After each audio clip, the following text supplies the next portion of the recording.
All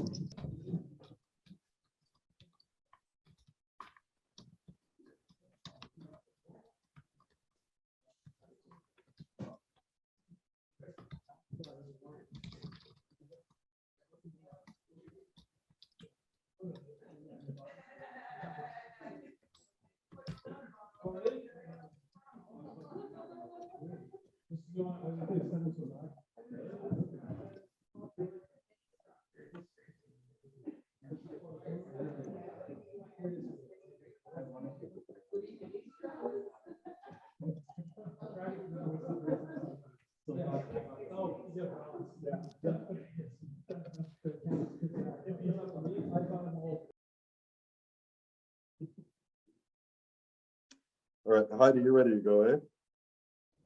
Yeah, ready to go. We are recording. Recording, okay, everybody, yeah, so everybody knows we're recording this Zoom session today, so for this, for my artist talk. And Maureen's gonna say a few words first, and then I'll speak to everybody here. Yeah, that's right. Okay, I would like to welcome you on behalf of Xchanges. And I would also like to acknowledge that we are on the unceded traditional territories of the Luangban speaking peoples of Esquimalt and Songhees Nation. As neighbors and friends, we work to create a culture in which truth is spoken, concerns are acknowledged, and where we are united in a vision of our shared future. We acknowledge our traditional hosts and strive to honor them by sharing and nurturing an inclusive, creative spirit through all of our activities and relationships. I'd also like to thank our sponsors. We have Opus Supplies, Art World, Rung Magazine, Buzz and Focus Magazine, and the CRD grant, also the BC government. So we're very fortunate. This is Nick's first solo show, and he examines, and I quote, because this is from your write-up, how modern buildings fit into the narrative of the city they inhabit. Today, Nick is giving an artist talk on building memories. Nick was born and raised in Victoria and graduated in 2005 at UVic with honors and distinction in visual arts. He's interested in architecture and photography and is trained in painting, drawing, visual, and architectural drafting. So please welcome Nick Salvador.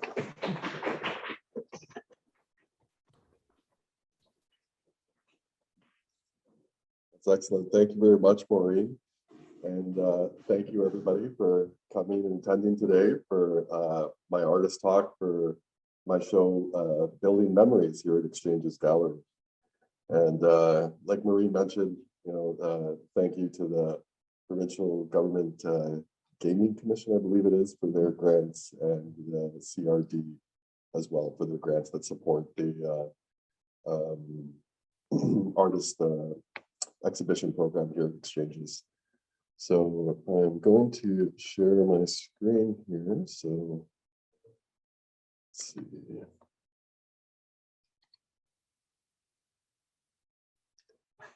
Yeah, thank you again for coming. The title of my show is Building Memories, and it features photo collages that I've been working on since I actually graduated from university in 2005. So I started this series in 2004, first showed it in 2005 for the grad exhibition for the Bachelor of Fine Arts that I did at UVic. And this is the first time since then, though, that I've actually shown these pieces together in one spot. So I've been very excited and very happy to have been able to share this work with everybody. And today I'm going to talk a little bit about my show and a little bit about my inspirations and my creative process there as well. So in this architecture talk, as far as inspirations, I'll look at my architectural and artistic inspirations, as well as I'll cover a little bit of my early work with both at UVic and afterwards. And then I'll go through a little bit of my recent art and photography, and then talk about this current exhibition as well. So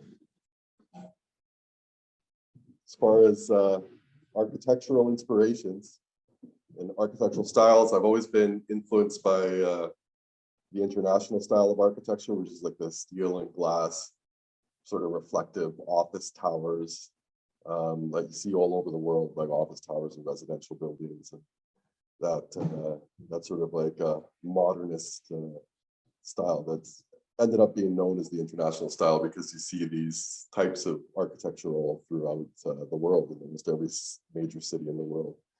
But I also really love Art Nouveau architecture. Is always a passion of mine, which is much more organic, and also deconstructivism and modernism have always been an interest. So I'll have a few slides of a couple of architects that have inspired me over the years, and that have also sort of fueled my interest in the building collages that I create. So very first and foremost, my personal favorite architect is Ludwig Mies van der Rohe, who was one of the pioneers of this international style of architecture. And that's a very famous Seagram's building in New York, which I was fortunate enough to visit in 2005, and it was part of the very first series that I did. And yeah, that's one of my favorite buildings. I mean, it was really one of the first buildings, office towers like this. I think he'd done a couple of towers prior to that in Chicago, I think the Lakeshore Drive Apartments, but the Seagram's building was one of his very big ones. And it's always been one of my favorite buildings, very minimal, but in my mind, I love this style of architecture. I think it's actually quite beautiful. And this is his Barcelona pavilion that he's also quite famous for. And you can see some of his furniture in the corner there. So like Mies van der Rohe made his own furniture, and I love his pieces as well. He's got this very clean, modernist aesthetic. And this is the TD Center in Toronto. These actually happen to be a lot of the other shots in this are just stuff I took from the internet. These are actually a couple of photos I took when I visited Toronto and been to TD Center there that Mies helped design. The next, I'm going to talk about Art Nouveau, and my favorite Art Nouveau architect is Antonio Gaudi from Barcelona. And the Art Nouveau architecture is very much like a organic inspired architecture. So there's a lot of curved lines and forms. And I mean, he would also do these very interesting things like vent stacks and things like that on the roof. He would actually create these almost sculptures that cover them. So he created these very dynamic roof spaces that you could actually walk around and experience the roof, and you have all these sculptures as opposed to a bunch of pipes sticking out. So I always really appreciated the very curvilinear organic formwork and the craftsmanship that goes into creating these that Art Nouveau style. And yeah, it's probably one of my most favorite styles of architecture, but I'm sure always incredibly difficult to build. I'm sure that was quite a bit of craftsmanship that went into any of these buildings.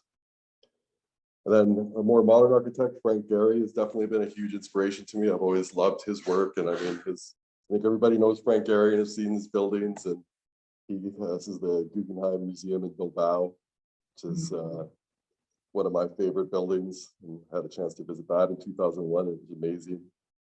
And Frank Gehry is always more of almost like a, I don't know, his architecture is more along the lines of art in my mind. It's much more, yeah, he's got, I mean, everybody knows Frank Gehry. It's this interesting forms, this sort of like when I looked it up online, they call it deconstructivism as his style of art, or at least that's what it's one place that I saw. And I think deconstructivism is probably a pretty good term for Frank Gehry. I mean, really, it is that sort of, he's taken apart building materials and rearranged things and reorganized stuff in a very different way.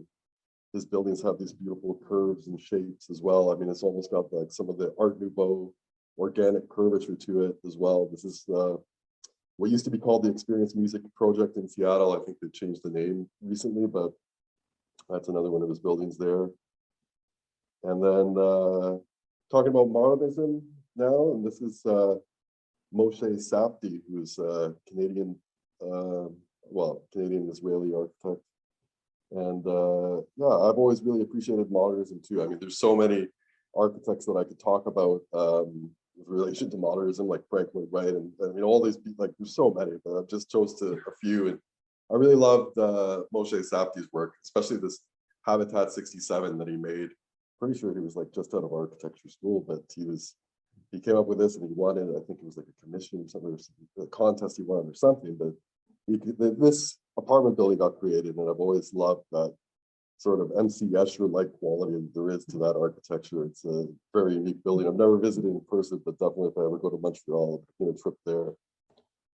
And this is the Vancouver Public Library. I'm sure, based in Victoria, so I'm sure a lot of people have been there. I've definitely been through that space and in the atrium there, and it's another beautiful building. And now moving on to artistic inspirations, and something that's inspired, concepts that have inspired this work of my photo collage is, well, cubism for one thing, has always been a huge inspiration of mine. Surrealism, the style art and architecture movement out of Holland, and also just photo collage with some artists that have inspired me with regards to that. So talking about cubism, of course, Pablo Picasso, one of the founders of cubism and one of my very favorite artists. And I'm sure everybody knows a lot about cubism, but you know, the concept of like the weeping woman on the left there, I can't remember the name of the one on the right, but it's this idea of looking at say like a person or a scene or a face from multiple different angles at the same time. So it's sort of like you get to see all different views thrown together and viewing it all at once. So I mean that always has been an inspiration of mine. That concepts of cubism find themselves into quite a bit of my work. And talking about Pablo Picasso, and one of my pieces on the very bottom there, that's the Barcelona Buildingscape #2. And if you notice in the center right here, there's a little bit, like a lot of people think it's graffiti, but it actually isn't graffiti. It's a design that Pablo Picasso created for this building, and then it got sandblasted into the concrete. And this building was actually the Catalonia School for Architects. I don't know if it's still that, but when the building was first created, that's what it was. So I thought it was kind of interesting that he created this frieze for the School of Architecture. And I ended up taking a photo of that and was able to incorporate it into this collage down here. So one of the things I've always really loved in my artwork, in these buildingscapes that I create, is that I can sort of pay homage to some of my favorite artists and architects.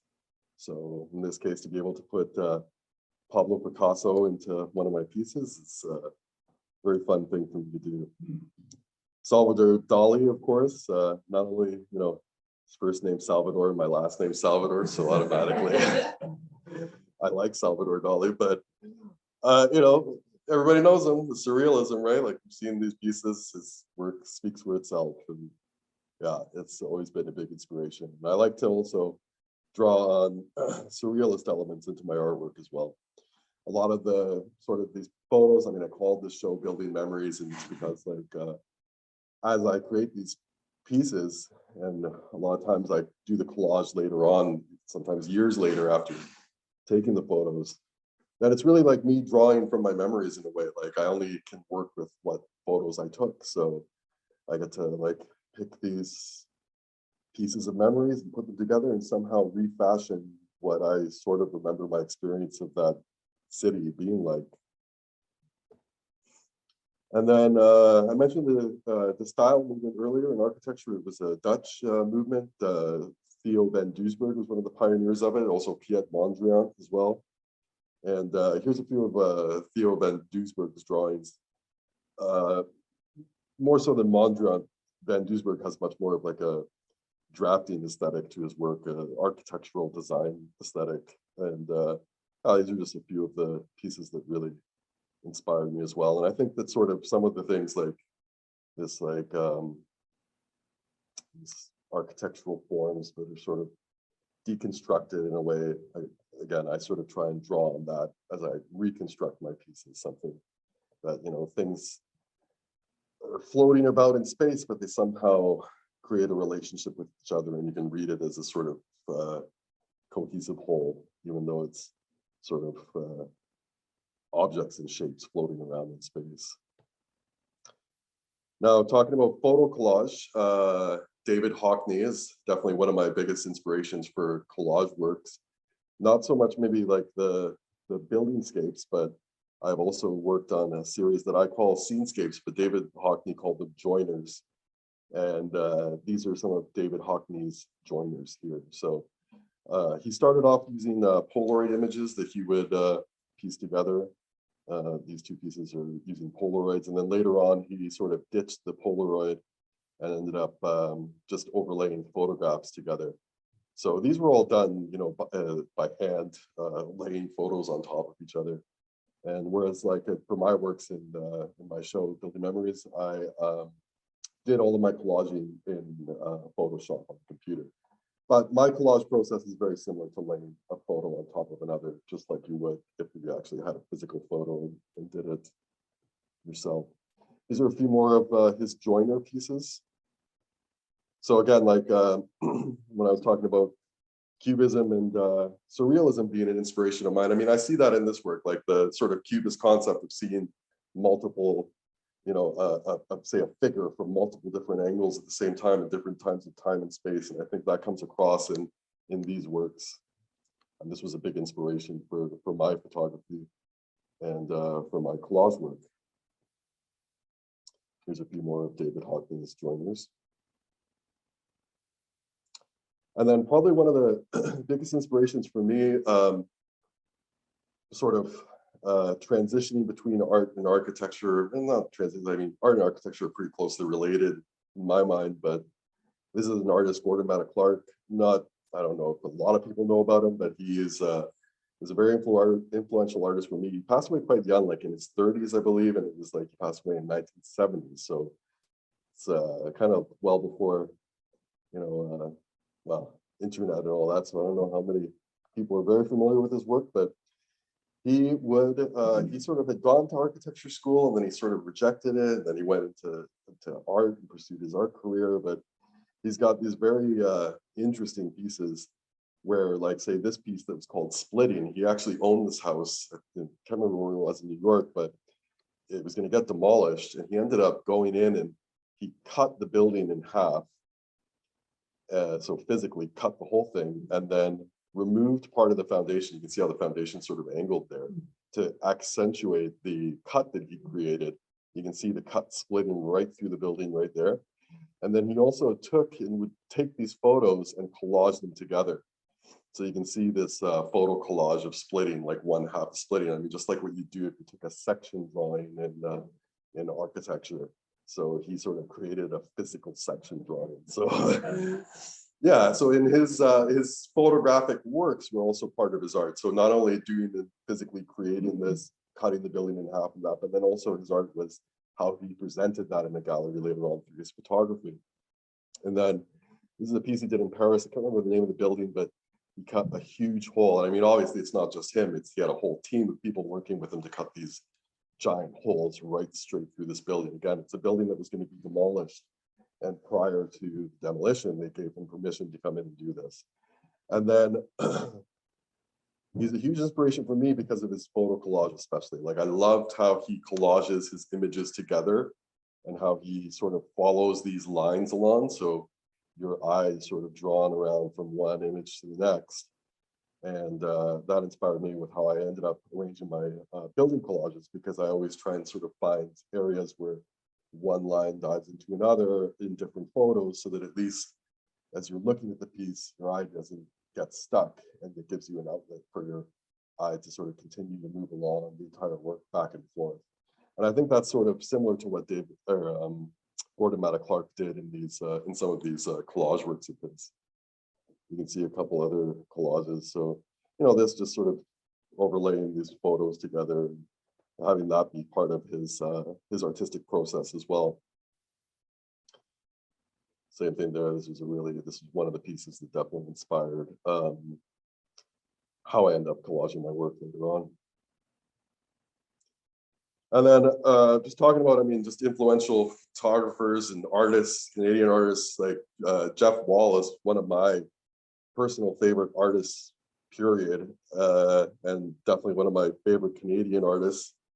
If you're not familiar with his work, he does these large format images that he creates. A lot of times, or almost all the time that I've ever seen his works, they're usually on these huge backlit canvases, or not canvases, but backlit. It's almost like what you use for like advertising signs, but they're giant backlit images. And he sort of creates these scenes, like he works with actors and creates a scene and then pieces it together later on, like, or he'll photograph over a period of months and then eventually use a photo out of it, but he'll work with these actors and these people and create this scene and then photograph it. So it's more of like almost like to me, it's more like something to do with like say theater or something like that, where you're sort of creating sort of like a movie in a way, but he sort of creates it like it's just a shot. But a lot of times he talks about how it's like something that he saw, something that he experienced, and then later on he goes and recreates it and creates his art out of it. So it was just always inspirational. I mean, how his works are finished, how they're presented, but also the subjects he creates and that painterly quality that you got to it. I mean, really, that's sort of because he's not taking photos of people actually doing it; they're recreating something that he saw. So it's got this sort of, to me, it's always had a painterly look to it. This recreation of a scene from the artist's mind. And then the last artist I'm going to talk about is Vicki Alexander, who's also a Canadian artist, and she was actually my mentor for the when I finished my final year at UVic as the honors student. In the honors program, you had a year where it was like a studio course, and you basically worked on whatever you wanted for the year, like you were an artist out in the real world and not at school. But you had a mentor to work with, and Vicki was my mentor. And, she very kindly took me on, and you know, we shared a lot of similar interests, I thought, and I was always really interested in building reflections, and she had some work where she'd done reflections. I always appreciated her feedback and critiques and those sorts of things. So, so I studied with her for the year, and these are some of her works. These were recently featured in the Vancouver Art Gallery. I think it was in 2020. There was a show of her work, and these were some of her earlier collages. But she was also really interested in advertising, so she took all these images of Christie Brinkley and sort of enlarged them and cropped them, and in this case made them all blue, or in this one they were all yellow. And she just recreated images from advertising and turned into sort of art, well, turned it into art really, and just sort of recontextualized it, took away the context of the ad and just more about her almost obsession, I guess, with beauty and sort of, I think it was sort of using Christie Brinkley as this idealized aesthetic to live up to, I suppose. I mean, I'm sure, you know, if you're ever interested, you can look up her, and she'll explain it a lot better. But and this was another image though of hers where she does a lot of photo collage, and I really like this. It's just like sort of this ad and this like nature scene and how she collaged it together. But I also like this because this is actually a lot of how like my building photos, that sort of pattern of collage is very similar. Like I'd have one image just like this and then straight cuts like that. So even though it's very different, that collage is very similar to like how I collage my photos in a way. And these are some of her collage works where she's actually scanned different types of materials and then sort of recreated these architectural scenes with collage. And these are huge. Like I think this was this piece here, I can't remember, but I saw this in person. I think it seemed really large, like 8 or 10 feet by, I don't know, 5 or 6 or something like that. This is like a huge wall mural. She ended up later on expanding these collages and doing these, like they're actually printed on vinyl and then adhered to the gallery space. So these were like 16 by 20 feet or something like that. So she just started to create these super huge murals based on her collage work. And these are a few more of her collage pieces and wall murals. And then she also did this series of photographing sales centers for condos in Vancouver. And I thought that was really fascinating because from what I've heard about this work that she's described is that she would go to these sales centers and then see these backlit images, like again, sort of similar to like what Jeff Wall did with backlit images, but this is to sell. architecture, and they'd have these weird angles of cities that don't necessarily make sense or have any continuity, but it's just all about trying to sell the concept of the space to people. She became fascinated with that, and I thought that was a really interesting set of work that she worked on. And this is also a photo that she took from West Edmonton Mall, but she was also really interested in reflections. And you can see that in this, these sort of reflections in like glass within the West Edmonton Mall. And then through working with Vicky, I was very interested in really building reflection photos, like very similar to this. And I took her and I showed her, you know, when I was working on what I was going to do for that year, I took a whole lot of building reflection photos in Vancouver, and I brought them over to her and I showed them all to her. And I said, yeah, Vicky, I really love building reflections and I want to present more of this work and then do this. She took a look at all my photos, and I remember that she said to me something like, she's like, Nick, you know, like your photos look good. Like you do a great job. Like, you know, they're really clear, it's crisp, like your composition's nice. He's like, but Nick, you know, I used to teach in New York, and I give the students an assignment and they come back to me a week later and it's like, I'd have hundreds of these. She's like, you got to give me something more than this. So, you know, I sort of had to really think about it then and like decide what I was going to do and how I was going to work with my architectural photography. And then through, you know, being challenged by that and thinking about it and thinking about artists that have inspired me, I eventually came up with the idea that, well, wait, maybe I could use photo collage and sort of basically like what Gordon Matta Clark did to me, like sort of draw the eye from one line of a building into another and like sort of make something that would work. So from those conversations and that work, these pieces got created. So in that year, I ended up starting to work on these Buildingscape photos, and I started piecing together these photos that I'd taken in Vancouver with Photoshop. And again, like for my artwork, I don't like add anything or take anything away. I don't digitally manipulate my images. It's really just like photo collage that you would, like you're laying one photo over top of another and just cropping them certain ways. And also, like I don't do anything that you couldn't do in a dark room. So I only just like adjust brightness and contrast and things like that. And just like touch up like the colors only slightly. So so I was fortunate enough to actually have 4 pieces in this show. So for our UVic BFA grad exhibition, I had 2 pieces from Vancouver. This one here was about 2 feet by 11 feet. This one was 2 feet by 10 feet.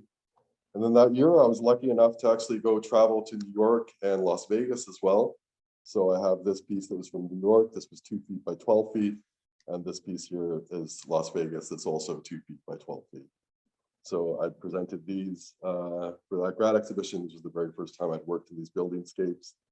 These ones, the other 2 pieces were called Vancouver Buildingscape number 1, Vancouver Buildingscape number 2. This is New York Buildingscape 1 and Las Vegas Buildingscape 2.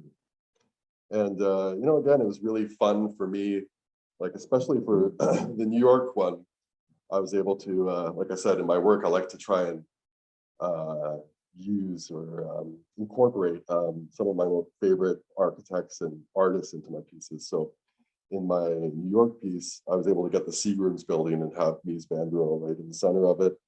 And then I also went to the World Trade Center and they had this memorial of this like iron cross made out of I-beams. And I thought that was really interesting. So this is actually it's the same, like it's just one, well, at least when I was there in 2005, it's just one iron cross, but I took it from the right side in this image and from the left side in this image. And I figured those were nice bookends for that particular piece, because if the World Trade Center was there, it definitely would have been part of this piece, but that was my way of sort of incorporating, even though it's no longer there.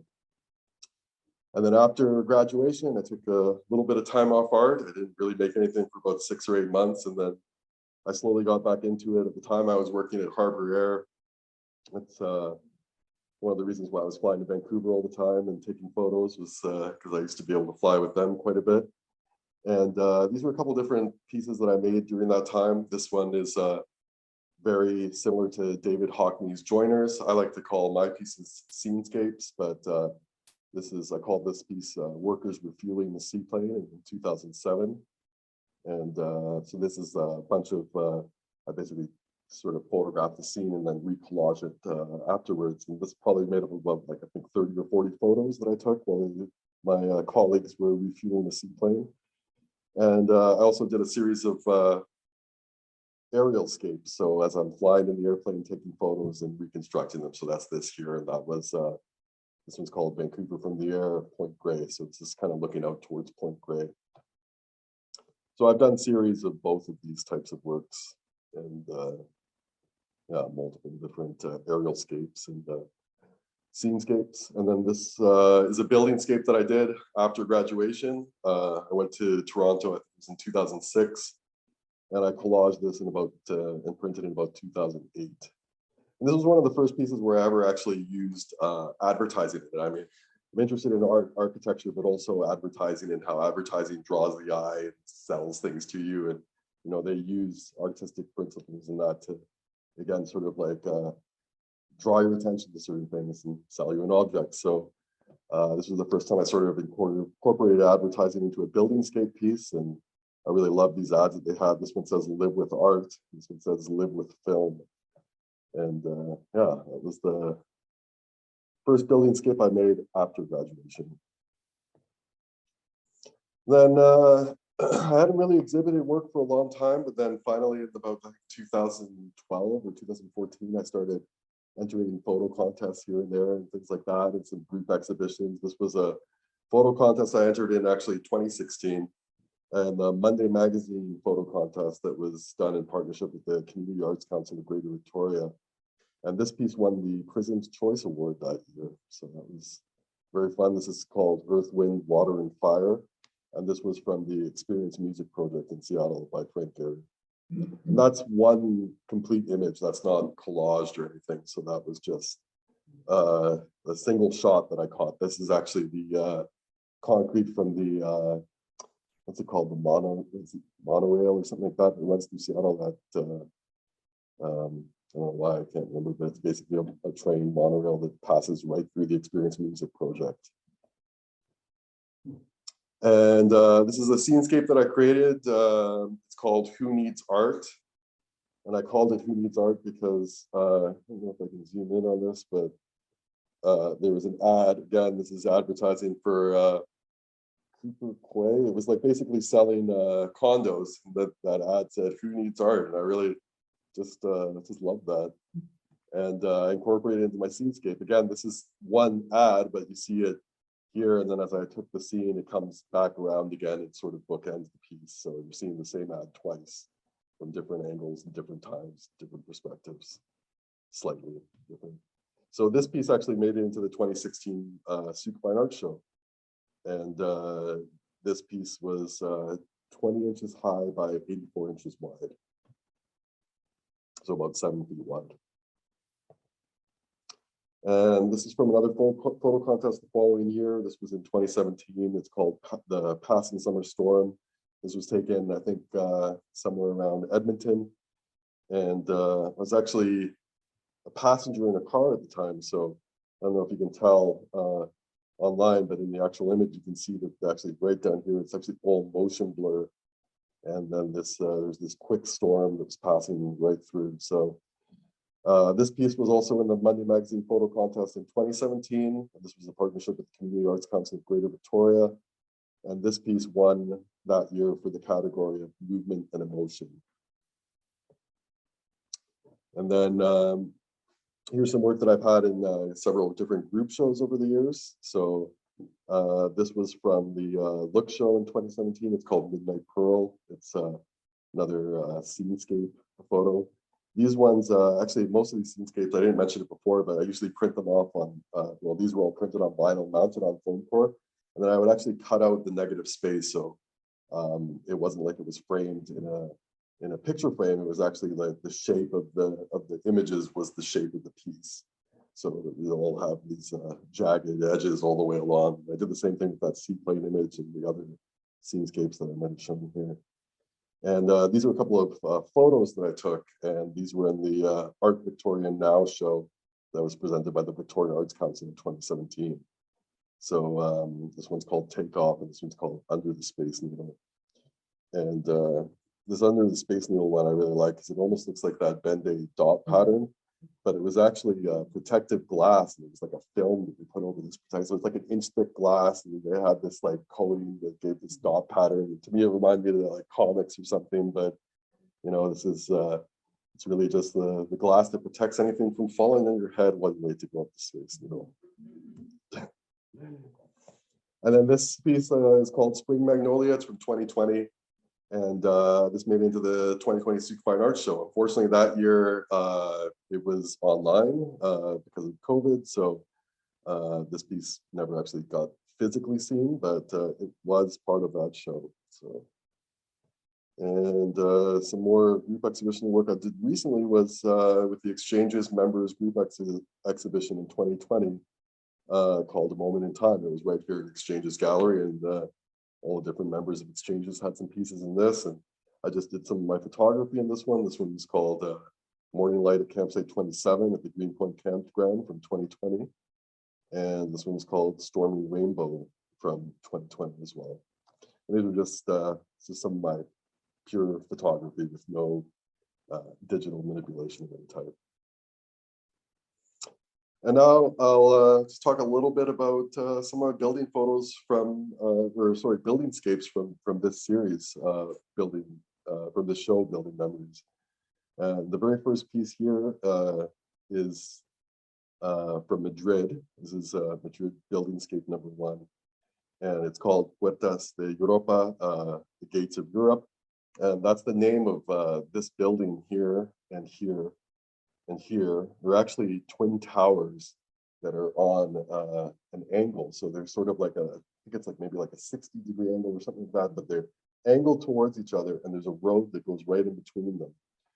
And they're done by Philip Johnson, who's a very well-known American architect, famous American architect. And yeah, well, I just really loved these pieces. And then this is an office tower that's very close to where those two twin towers are. And I'll just go through a few of these collages, just mention little things about them. And if anybody has any questions or anything after I'm done, we can discuss any of that. But this piece was called Torres de Cristal, Crystal Towers. And that was the name of one of these buildings here in this office park of these 4 towers. And this is some different buildings that were just around in that area. And I've had quite a few people ask me if I added in this window or if this was something that, like, if I did that digitally, but no, definitely not. Like, I don't digitally manipulate my images. So that was actually there. It was a very unique glazing feature. I'm not really even sure how they did it, but this is actually a little bit more transparent than the rest of the glass. You actually see into the building a little bit more there. And you can't totally tell, but there's actually another little, there's multiple of these. So this was another window just like that. It was just above it, just same size and everything. So I just like that for its uniqueness. And then some of the things that I like with these building photos too is like how they capture just the other architecture around. So because the international style is sort of bland, it's just sort of like this bland. I think it can be because it's just glass and, you know, metal and just reflections, but the reflections end up capturing the city around it, right? So the ornamentation on other buildings can end up sort of being the ornamentation for that international style building because it's reflecting its surroundings. So I always became really interested in that. So like for this example, there was these brick apartment buildings that were just across the street from this. So then all the brick gets reflected into the image there. And then I just love the distortions and how, you know, the reflection, you know, you get to see multiple things distorted and refracted and the same image multiple times and things like that. Again, sort of looking into cubism and surrealism and how I can incorporate that into my artwork. Let's see here. This piece is Barcelona #2. It's called, I'm trying to remember what the name was. Oh, Picasso y el Piez. And that's the sort of like Catalonian spelling for it. I don't know if the pronunciation is quite right, but basically I mentioned that Picasso frieze that was here on the Catalonia School of Architects. But for this piece, I was also able to incorporate a couple of really famous buildings. This one, the name escapes me right now, but it's a really famous, like, sort of cone-shaped tower that's in Barcelona. And it's really recognizable, but I mean, I've shot a detail of it here, so you can't really tell the shape so much. So even though that building's super famous and recognizable, you might not quite pick it out unless you've been there. And this little image here is actually a fish sculpture. That's why it's called Picasso and the Fish. It's Picasso and the Pez, Picasso and the Fish. The fish, this piece is called El Pief, and it was made by Frank Gehry. So it's a Frank Gehry sculpture, I guess you could say, for the 1992 Olympic Games in Barcelona. So again, you know, I'm just always happy whenever I get the opportunity to add in a very famous artist or a very famous architect into a piece of mine. I always try and take the opportunity to sort of place them in there somehow. This is Barcelona Streetscape or Buildingscape number 2, and this one is called San Jordi el Dragón, St. George and the Dragon. This piece is this building's from Gaudi's Casa Batlló, and basically the facade sort of creates this legend of St. George and the Dragon. So there's sort of these dragon scales on the roof of the building, and there's like a sword hilt that's plunged into the dragon.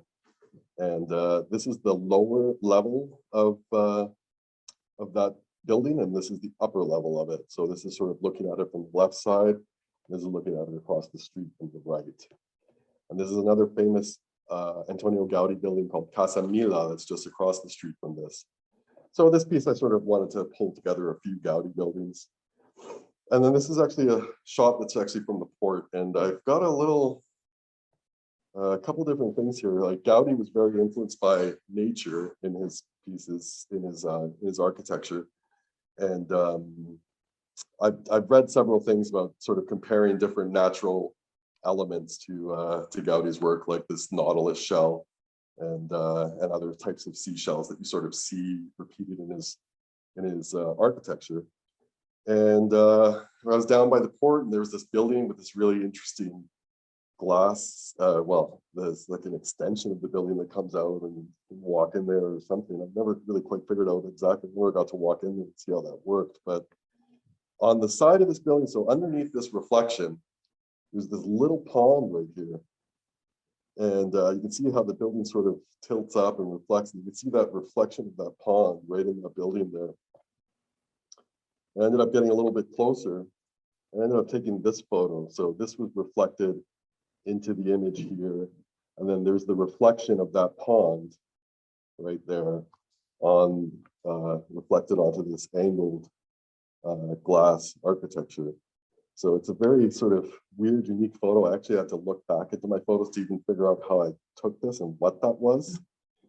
And then once I found that, I decided to incorporate it into my work there, because it sort of reminded me, of a nautilus shell, and it reminded me of this lower level of this Gaudi piece. And it just sort of ended up fitting right into it. Some of these lines just sort of lined up perfectly for me.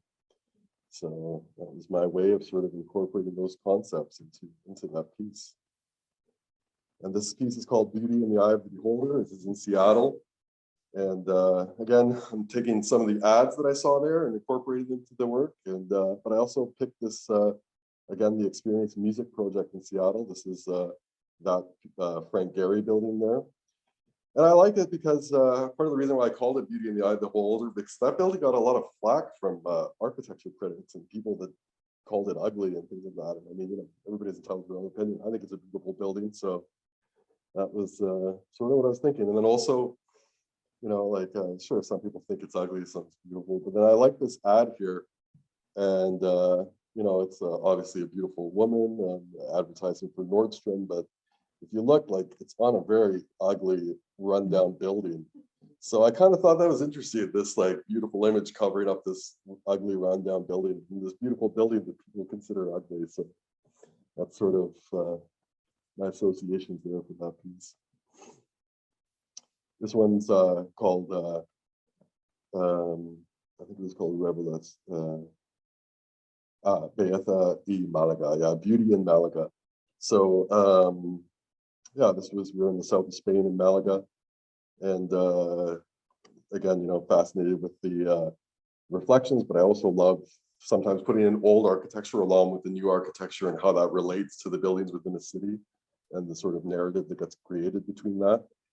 And this was an ad for a art show for Alberto Corda, who's a very famous Cuban photographer during the Cuban Civil War. Like, maybe not everybody knows who Alberto Corda is, but you've seen his image guaranteed, because he made that very famous Che Guevara photo that everybody's seen. It's been replicated, probably one of the most replicated images in art history. So, I'm half Cuban myself, so I thought it was a way to sort of bring my Cuban roots into it a little bit.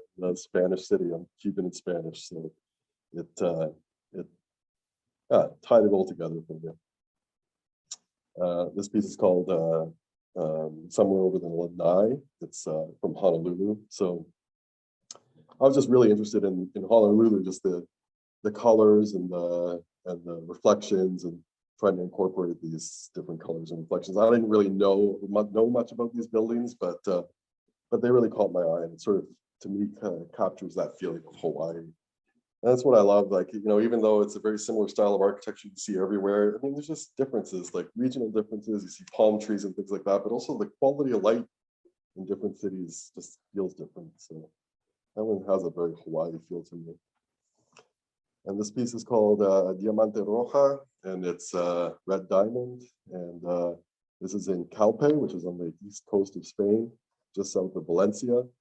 And my uncle actually lives there, and he invited us to come over there when we were traveling in Spain. I went with my wife on a honeymoon in 2018, and got to travel around Europe. A lot of these photos are from 2018 from that trip.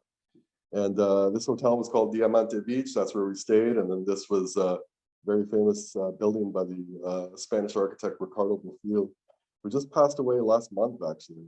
So when I made this piece, he was still living, and by the time it was finished, he passed away. And this is a very famous building of his called Muralla Roja, which, if you see it, I mean, like, it's almost like, I think Squid Game, there's these scenes of like, if everybody's seen Squid Game, but like sort of MC Escher-like stairs and stuff, and that building is pretty much like looks like that. So I think the Squid Game was maybe inspired by this architecture. And but I've done a sort of detail of it, so you can't really easily recognize that it's that super famous building. This one is it's called Form as Functions. It's Paris Buildingscape #1. And again, like when I take a photo of a really famous building, I sometimes try and hide it or disguise it a little bit. And this particular one, this is the Eiffel Tower, but not everybody can easily recognize that as the Eiffel Tower. A lot of people think it's like a bridge or something. And then I was also really fascinated by these pieces of plywood in this glass that was just way up in this. So I don't know what happened, what kind of failures happened on that, but that's I found that pretty cool. And this piece was called Parisian Beauty, and there happened to be a plastic bag floating a couple 100 feet in the air, and I was able to be patient and waited a few minutes and finally caught the shot that I wanted with it. And then again, I was like interested in the advertising, the colors, these sort of difference between this like old building, but that's been very well upkept, and then some of the like peeling paint in the middle of this, this sort of like old and new, and varying degrees of perfection and imperfection. And that's the end of my talk so far today. So I'll answer any questions in the moment, but thank you for watching my artist talk for Building Memories. And I appreciate everybody has been able to come out and see the show in person, and also those that have been able to see it online as well. And thank you to Xchanges and Galleries and Studios for giving me this opportunity for my solo exhibition. This is a little photo of me from when I was first starting these in 2005. That's when I first started doing these buildingscapes. That's a photo from today. So, it's my presentation today. So thank you very much, everybody.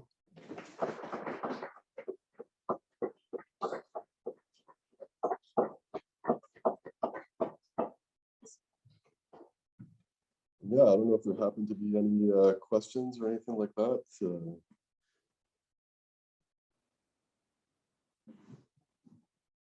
If anybody has any questions, feel free, or if not, we're good.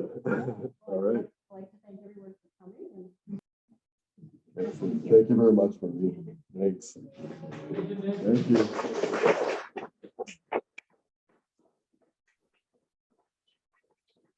Again, thank you to Xchanges Gallery and thank you to the BC Provincial Gaming Commission and the CRD that provide grants to exchanges for their exhibition program that they have every month.